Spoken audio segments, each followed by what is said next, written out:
Hey there, I'm Bianca. And we're from Club Sapphire, and that's a nice outfit. Oh, I was thinking the same thing about you. Thank you very much. Yeah. It's always so difficult to concentrate when you've just got so much cleavage going on. But I don't have a problem with that. Yeah, so. If I sneeze, my nipples are going to fall out. So stay tuned. Yeah. Could happen. Wow. That's great. So yeah, we're excited because it's a Saturday night and we're getting ready to go and meet people and do all the things that you do here. So all the things, and you've got the right attitude of being like, hey, look at me, I'm fucking sexy, and people are going to be looking at your cleavage. Well, thank you. You're welcome. You're welcome. So we wanted to talk about code words. Code words. Code words. All right. So code words are something that we've dealt with here and there over the years. It was definitely something that we focused on a lot earlier when we were brand new. There were concerns about, we meet a couple and one of us is feeling it, one of us isn't feeling it.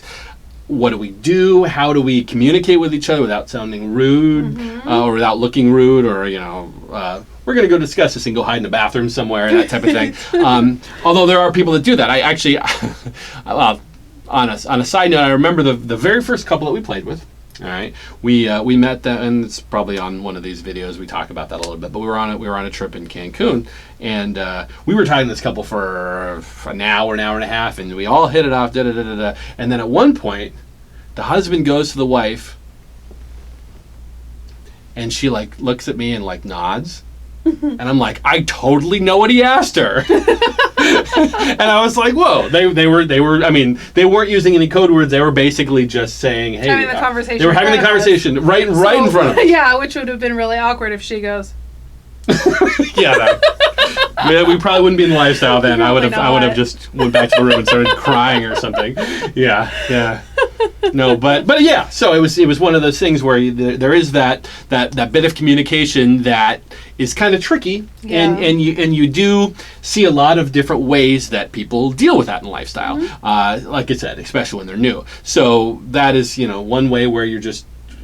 The most common way that I see people do it is where you're talking to a couple and then you're going to be something like, we're going to go get a drink or whatever it might be. Basically where you've excused yourself from the other couple for a million reasons. Bathroom, you're talking to someone else, whatever it might be. And at that point, especially if you've really connected with another couple, that's when you flat out would just say, hey, so do you have interest in him? And you say yay or nay, and I do the exact same thing, or more along the lines of, if it came up, would you want to play with them? And then it's kind of an agreement there, right. Whether at that point it's if it comes up, or should we move things forward because it's really obvious, or we're definitely interested. Let's see where their interest lies, right? And that's probably the most common way that we see it. However, there are definitely other ways, especially in the scenario that I'm using, or that I just used. If there was you got like a good couple, they're on the hook, type of thing, and you almost don't want to leave in that situation because who the heck knows? Especially if you're in a crowded place, so you don't know if you'll find them again or if they walk away. Well, that's actually I remember we went to a Halloween party a few years ago, and this was at a club in Oregon, and it was so big they had hundreds and hundreds of people there, and we met this couple. They were cops. They were sexy cops. I remember that, and we hit it off. We're talking to them for an hour, and we're drooling all over each other and the touching and all that kind of stuff and everything. And then they basically did this. They're like, okay, well, we're going to go to the bathroom. We'll be back in a couple of minutes. We're like, okay, cool. And so we're like, yeah, they're coming back and you want to go? And then we moved. And we never saw them again. Of course, it could have been planned that way. Oh, it could have been. They could have been just like, let's get away from these people. Run. Yeah. That seems unlikely. Just because, just because, You're not full of yourself at all. No, because of you. Because of the cleavage. Okay, let's try to keep those babies in. Okay, see, that's going to be black bars all over this video. Just going to do this the whole time. Okay. Wow, that made me lose my train of thought. Again? So, that was the scenario where if we would have just had a code And they would have just had a code, even something as simple as a nod or a whisper in the ear or whatever would have been fine, and we would have moved forward, assuming they didn't just totally ditch us, which now I'll probably be thinking of that forever. Thank you. Thank You're you. welcome. Yeah, I appreciate that. Because we actually didn't get the real names. Right. So we and of course now it's been years, we don't know what they look like or whatever. We might have met them half a dozen times since then, I have no idea. It happens. It's one of those things, you just kind of move on and find someone else, which I'm pretty sure we did that night. So it's okay. I'm cool with that. But it's still one of those things that people can give each other code words. And also you have the positive code words. It's funny, we were just talking about that recently, where I saw this actually on an episode of Frasier.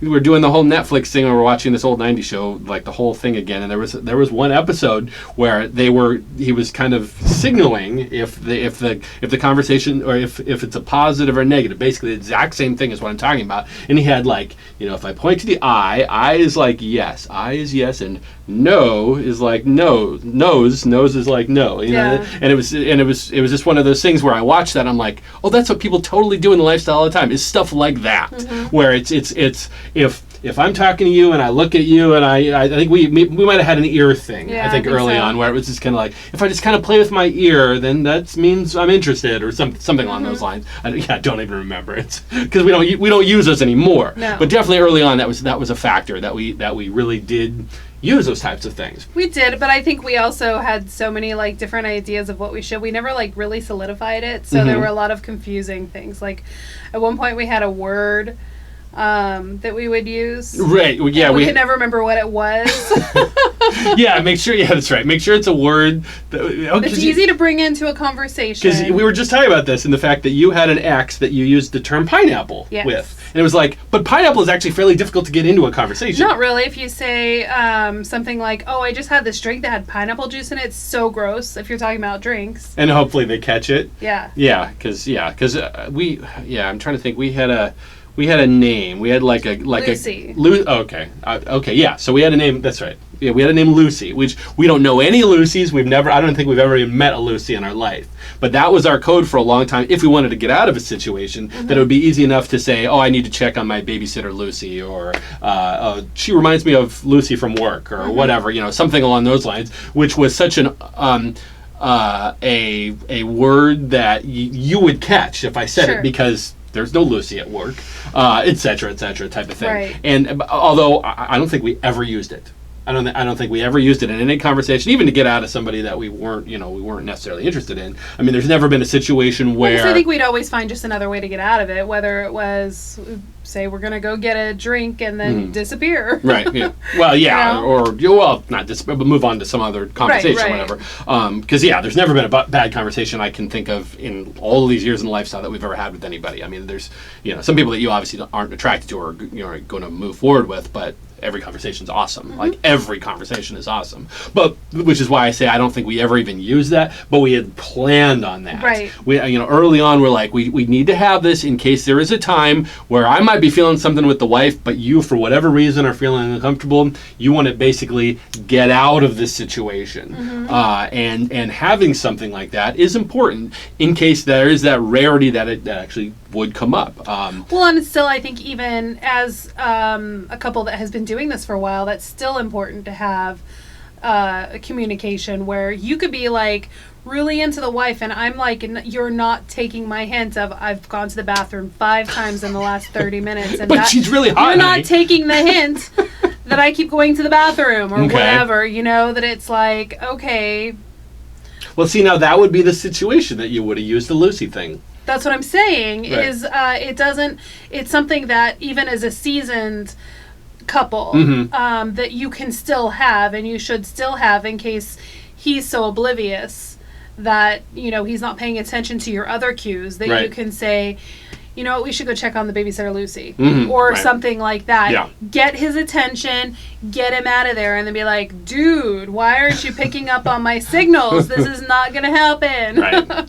Or whatever. It's still, as a seasoned person, it's still something that is useful. Yeah, so that's definitely, if you are new to the lifestyle, that's definitely something that you do want to talk about, probably. And find something that works for you, whether it is a code word or a hand signal. And gestures. Airline things or whatever, yeah. Yeah, because that's important. You know, it's actually funny now that we've actually, in all these years, all these dozens of videos and all those things, this is the first time we've ever actually mentioned that name. Now we got to come up with something else. Yeah, that's right. We've never had to use it, but now if we're ever having a conversation with anyone at all, they're like, and we say the name Lucy because we actually probably meet one now. We're gonna meet one tonight, and then we're gonna use her name in conversation, and people are gonna be like, "Oh, those guys are assholes." Yeah. Wow, they totally just like ditched us. Wow, and they used their code word. So. Yeah, but maybe we were lying about our code word. Oh yeah, totally. That's exactly what happened. Yeah. All right. What else do we want to talk about? Oh, we want to talk about these rings, these black rings. You went like this. my bling. So in case you don't know, I mean, this is something that is a factor because it's awesome that I see it continuing to grow over the years. Mm-hmm. We actually, or I, years ago, 2012, 2013, was in a conversation on Cassidy, which is one of the big lifestyle websites that's popular on the West Coast. And actually, we were in a conversation with a few other podcasters because we used to have an audio podcast about ways that people in the lifestyle can let other people know when they're out and about that they're in the lifestyle. Without wearing like a big T-shirt that says, "I'm with her." And yeah. That's right. I'll fuck any of you, just to sure. Yeah. We see those sometimes, but they're usually within. Yeah, they're usually out of it. On cruises or here at Sapphire. Yeah, and so, boy, what was the name of the other podcast? Swap Foo. Swap Foo was the name of the podcast, and we were actually having that conversation with a few people about it, and because we had seen in other events kind of bad ideas about how to do that. I remember one of them was like, probably the first cruise we went on, they had a party like, do you know Ellis? Ellis, mm-hmm. ELLIS, was like a way to like secretly say, do you know Ellis? And if they said yes, then they knew LS actually means lifestyle. It never caught on. And it was just one of those things that we just kind of went, it's kind of neat, but you know, I mean, it's a good idea, but that's not quite it. Yeah. It's not quite it. And then when the conversation actually went on online, that it came up with the black rings on the right hand, and you know, so we pushed it and we put it on our podcast and videos and websites and all that kind of stuff, and so did other people, and it's actually snowballed. And now 5-6 years later, we see them everywhere, which is amazing. I mean, we'll go on lifestyle cruises, and there's like hundreds of people wearing them. And here, of course, you know, at Sapphire, we see, every time we're here, we see people wearing the black ring. Obviously, it doesn't matter too much when we're here. No, so I have to tell the story real quick. Okay. The very first time we were out and about after all of this started, we were at a local fair. And okay. Sure. Uh-huh. And our kids were on the bumper cars, and we were standing outside, and I noticed one of the dads or whatever had a black ring on the right hand, and mm-hmm. Hey, he has a black ring on his hand.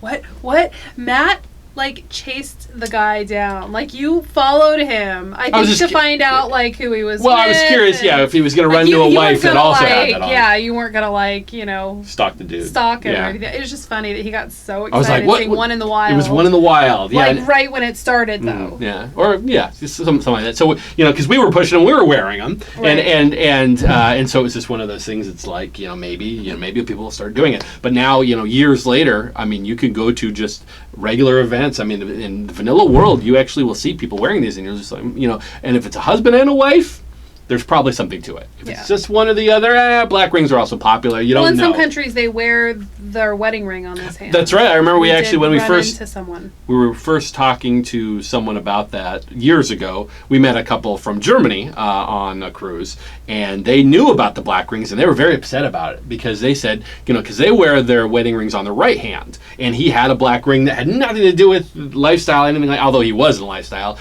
it was purely coincidental that he had that on, and so he didn't like that very much. And I said, well, he's like, what do we do in Germany? I said, well, just put a black one on your left hand. That's it. Yeah, easy. So so that is a really good way to do that. So I do recommend them if you are kind of out in the wild, mm-hmm. And you are trying to see, because so we have this term called playdar, all right, where you're actually out and about and you see a couple or a guy or a girl and you're just like, I have a strong feeling that those people are in the lifestyle, and we're usually pretty on about that. It is fascinating. We've had, I can't even tell, at all these years, I can't even think of how many people, like vanilla people we know that have found us through videos or whatever it might be, and we're just like, I was on Sapphire's website, and I'm like, oh, you were you? That's very interesting. And that, I mean, that happens very often. So there's, you have a lot of friends and family members that are in lifestyle,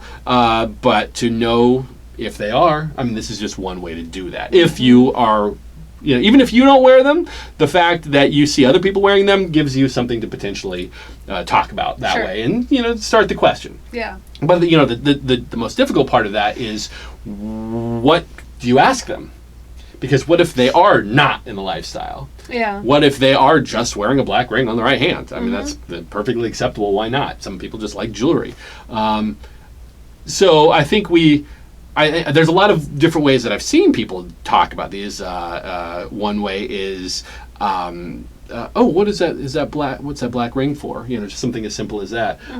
Or I have some friends who have rings just like that, type of thing, are just kind of starting points. Because early on, my mom actually asked me about the one I was wearing, and she knows now, but at the time she didn't know her in lifestyle, and she's like, "So what's the deal with the black ring?" I'm like, "Oh, it's just a fashion thing." She's like, okay, and shrugged it off, and that was the end of the conversation.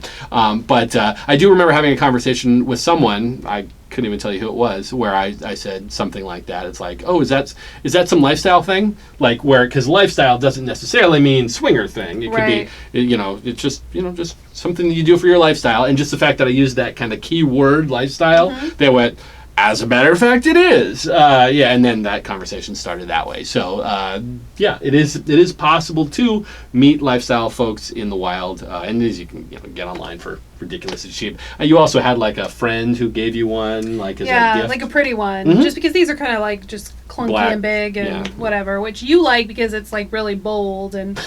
Says, hey, everybody, look at me. I like something a little bit sparklier and prettier, and so she bought our core group of ladies. I think there were like 4 of us that she bought one for. That it's just a black stone, so Perfect. Simple.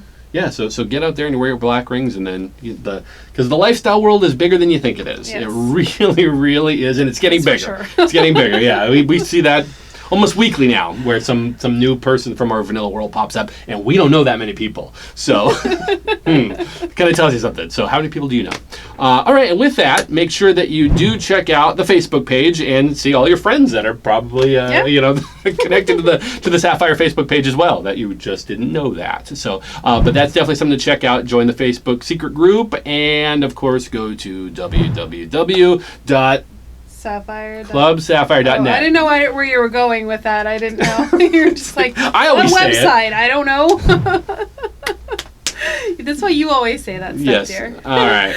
Well, anything else? Check out the website. Figure out what party you're going to go to. Go to all of them. Yes. Wear the best costumes. Exactly. And if you see us there, come say hi. Try not to stare at the cleavage. No, you know what? Stare at the cleavage. Sure. All right. Anything else you want to say? No, I think we're good. Yeah. You're very good. That's right. All right. Thanks so much for watching, and I'll see you next time.